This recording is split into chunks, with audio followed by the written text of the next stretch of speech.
ગુજરાતની સ્થાનિક સ્વરાજ્યની ચૂંટણીના પડઘમ વાગી રહ્યા છે ત્યારે છુટભાઈ વસાવાની બીટીપી સાથે અસદુદ્દીન ઓવૈસીની એઆઈએમની ગઠબંધન કરીને પોતાના ઉમેદવારો ઉતારશે તેવી જાહેરાતથી રાજ્યના રાજકારણમાં નવું સમીકરણ રચાશે તેવી ચર્ચાઓ શરૂ થઈ છે। ગુજરાતની સ્થાનિક સ્વરાજ્યની ચૂંટણીમાં ઓવૈસીની એન્ટ્રી થઈ છે। જોકે હવે ઓવૈસીની એન્ટ્રીથી બીજેપીને ફાયદો થશે કે નુકસાન તે જોવા જેવી બાબત છે। બીટીપીના ધારાસભ્ય છુટુભાઈ વસાવાનું એઆઈએમઆઈએમની સાથે ગઠબંધન અંગે નિવેદન સામે આવ્યું છે।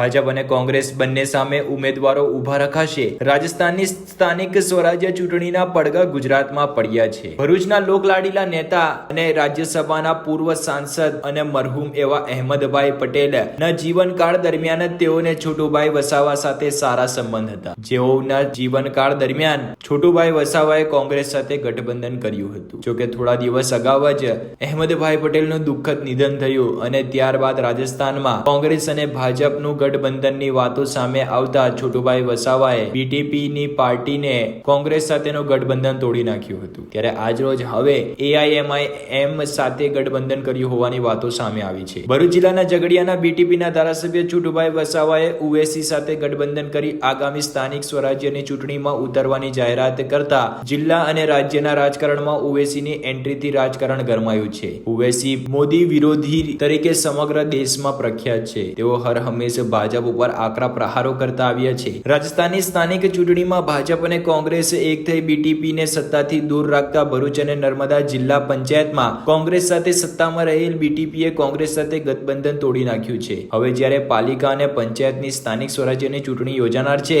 તે પૂર્વ છુટુભાઈ વસાવાએ ગુજરાતમાં ઓવૈસીની એઆઈએમઆઈએમ સાથે ગઠબંધન કરવા અંગે નિવેદન કરી ગુજરાતના રાજકારણમાં ઓવૈસીની એન્ટ્રીના સંકેત આપ્યા છે। તાજેતરમાં જ ચૂંટણીને લઈને કોંગ્રેસ અને ભાજપ પહેલાથી જ સક્રિય થઈ ગયું છે અને તેમાં પણ ભાજપ દ્વારા તો પૂરજોશમાં તૈયારીઓ કરવામાં આવી રહી છે। તો બીજી તરફ અંદરખાને આમ આદમી પાર્ટી પણ કાર્યરત છે। ત્યારે હવે ચોથી પાર્ટી પણ સામે આવી રહી છે। તેને લઈને આગામી સ્થાનિક સ્વરાજ્ય ચૂંટણીમાં રસાકસીનો માહોલ ઉભો થશે તેમાં કોઈ બેમત નથી। ગઠબંધનમાં સ્થાનિક સ્વરાજ્યની ચૂંટણીમાં ઓવૈસી સાથે ગઠબંધન કરી ભાજપ અને કોંગ્રેસ બંને સામે ચૂંટણી લડવાની પણ જાહેરાત કરી હતી। આ ઉપરાંત તેમને ભાજપ સરકાર પર શાબ્દિક પ્રહાર કર્યા હતા અને સરકાર જ નક્સલવાદી છે, કોઈ અહીંયા નક્સલવાદી કે આતંકવાદી નથી તેમ કહીને તીખા પ્રહારો કરી નાખ્યા હતા। ઇકો સેન્સિટિવ ઝોન સામે આદિવાસીઓને બચાવવાની બીટીપીની ભૂમિકા રહેશે તેવું પણ છુટુભાઈ વસાવાએ જણાવી હાલમાં ચાલી રહેલા ખેડૂત આંદોલનના મુદ્દે પણ પ્રતિક્રિયા આપતા સરકાર ઉપર પ્રહારો કર્યા હતા કે મહિનાઓથી કોર્પોરેટ સેક્ટરને સરકારની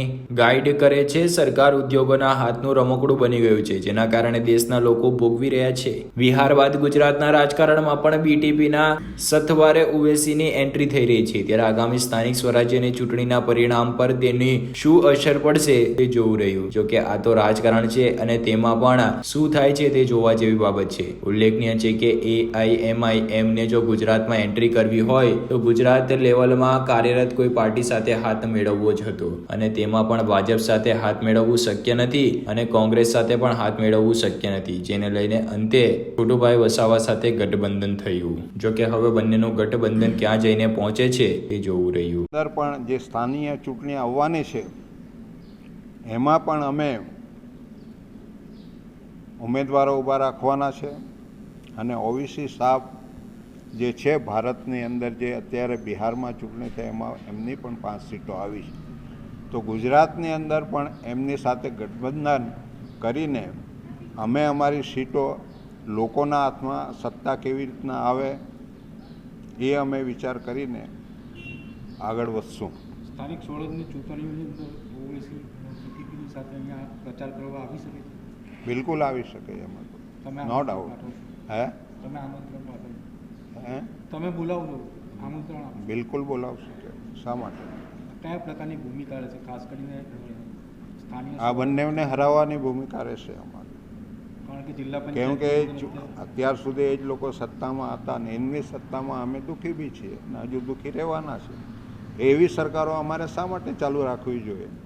એટલે હું તો દેશના લોકોને વિનંતી કરું છું કે આ લોકોને વોટ નહીં આપો, કેમ કે મત આપીને આપણે મરવાની જે વાત છે એ મારવાની જે કોશિશ કરી રહ્યા છે એમાંથી છુટકારો મેળવવા માટે લોકોએ બીજેપી અને કોંગ્રેસને તિલાંજલિ આપવી જોઈએ, જેથી આ દેશના લોકો પોતાની રીતના જીવી શકે, સુખી બની શકે, યુવાનોને નોકરી મળી શકે, બેરોજગારીમાંથી મુક્તિ મળે, એ જાતના પ્રયાસ અમે કરશું.